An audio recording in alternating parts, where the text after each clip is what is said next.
Yes, osiibye otya, wasuze otya, gwe wenna atulaba kisinziira ku budde bw'otulabiddemu n'eggwanga gy'osinziddeyo nalina okuba nga otulaba.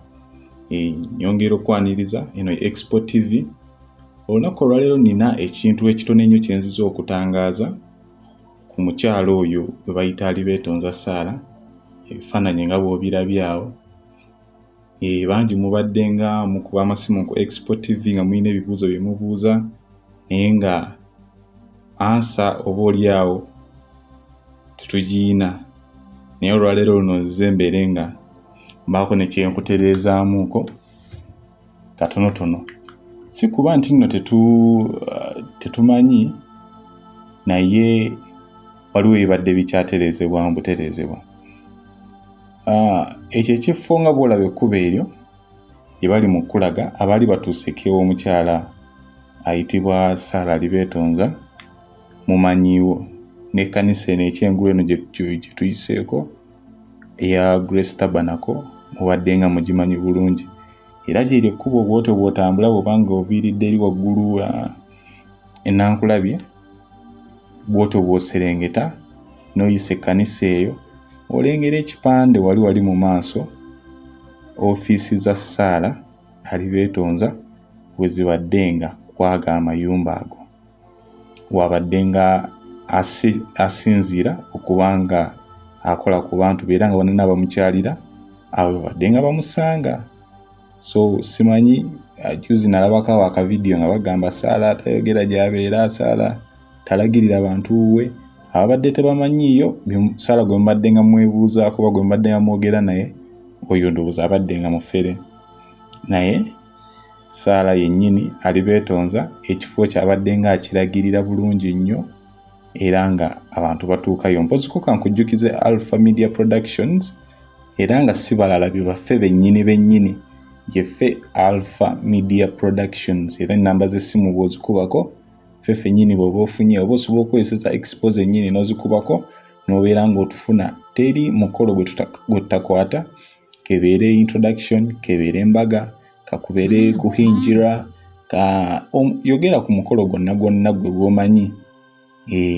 Tugukwata, tukola live streaming, tukola event coverage, tukola photography, photoshoots, zonna eza buli kika tuzikola. Ate nga tuyina ne public address system oyagala mizindaalo, okobe ng'oli mu kisaawe, kobe ng'oli mu hall, emizindaalo wegiri bulungi nnyo. So tubeera ng'otwettanira omukolo gw'osobola okuguweesa munnaye ekitiibwa. Mpoziko okuddayo ku mulamwa, mbadde nkyabalaga ekifo kino eky'omukyalo ono Sarah Alibeetonza nga wabadde nga kwasaganyiza emirimu gye era nga kuva olunaku olw'Emmande n'olwokubiri abadde ngawo, olwokusatu abadde nga tatera kubeerawo olw'ensonga olwokusatu lwe tubadde nga tushootinga programs naye. Wabula nga addamu n'asisinkana era abantu olunaku olwokuna n'olwokutaano, mpoziko n'olwomukaaga naye Sundays abadde nga tabeerawo, ze zokka ennaku Sunday lwena eziteze ennaku ze mbadde mmanyi ng'ezo zoshuwa tujja kumufuna olwa programs endala z'abeera akwasaganyizaako. Era program eyo tennaba kukyuka, schedule tennaba kukyuka, n'ensawo eno wenjogerera gyakyaliko. However, ekifo ekyo kyafunze, kyatuuse ekiseera ng'abantu babeerawo mu bungi ate nga bw'olaba ekikomera kirimu emizigo emirala. So abapangisa baane babeera nga tebakyafunirawo mirembe bulungi, nekiwaliriza Sarah okubeera nga anoonya ekifo ekirala wagenda okubeera nga asisinkanira abantu be. Era ekifo ekyo yakifunye, awo yasenguse, yavuddewo. Wiiki eno bangi mubadde nga munkubira amasimu nga mumbuuza bannaye tutuuse wano eno Sarah taliiwo, tutuuse wano eno Sarah taliiwo, tuyambe otulagirire ekifo ekirawe yalaze. Ekifo ekyo ekirala ngenda kuba nga nkibateerako, ngenda bakolera vidiyo egaba endagiriro bulungi. Wali distance si nnene nnyo okuva awo, ka distance katono nnyo, just okyamako katono n'ova ku main okwo ndowooza ekkanisa ya Grace Tabernacle mugira abadde bagimanyi naye era kumpi awo ne Grace Tabernacle awo wewali ekkubo ngenda bakolera vidiyo endala nsobola okuba nga mbalagirira bulungi naye for now awo takyaliwo. Yasembuseewo olw'obufunda bw'ekifo kyafunze bambi mwasusse obungi. Naye we yazze kifo kigazi, ali mu kikomera, alimu yekka yekka.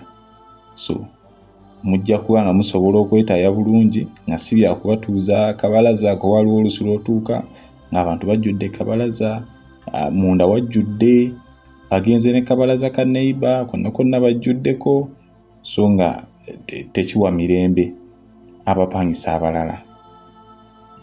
Kyekimu ku byamukasa okuvaawo awo. Naye bino ebibadde nga byogerwa ku TikTok naddala, era emboozi zino zibadde nga ku TikTok nti Sarah talagirira gy'abeera, Sarah tayogera buwe, bannaye Sarah ayogera gy'akolera. Kati akawunti eyo gye mulaba ebadde ng'efera abantu. Even up to now ekyafera lwakuba nagezezzaako okuinteractinga n'omukyalo oyo, sina mukyala ndowooza na musajja, yambulookinze ku TikTok akawunti ze ezisinga zonna yajjanga ambulookinga.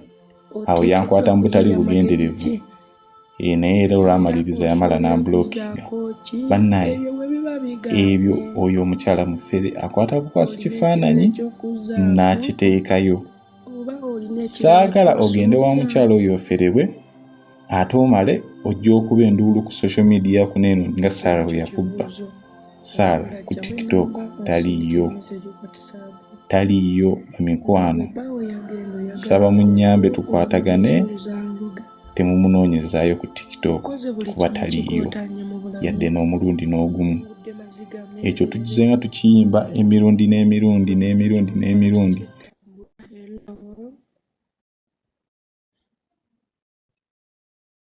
Wangi mwana wange, how are you?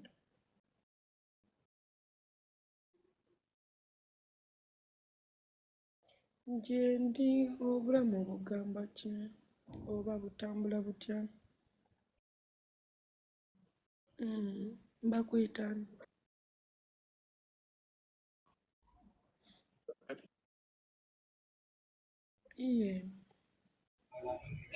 yali emboozi wakati wange n'omukyalo oyo omufere, naye obwongo bwe bwadda n'ategeera nti Export TV kwe kunzijako.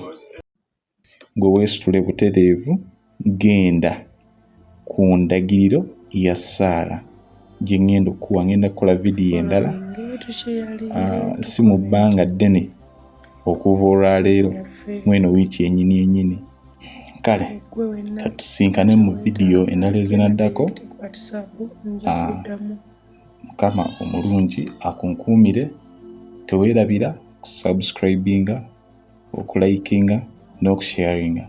Ate era information eno bw'obanga oyinako munno omulala gw'omanyi nga yandimugasizza, kimusharingire. Togaana kukwata mu kashare button omusindikire link naye abeere ng'abimanya.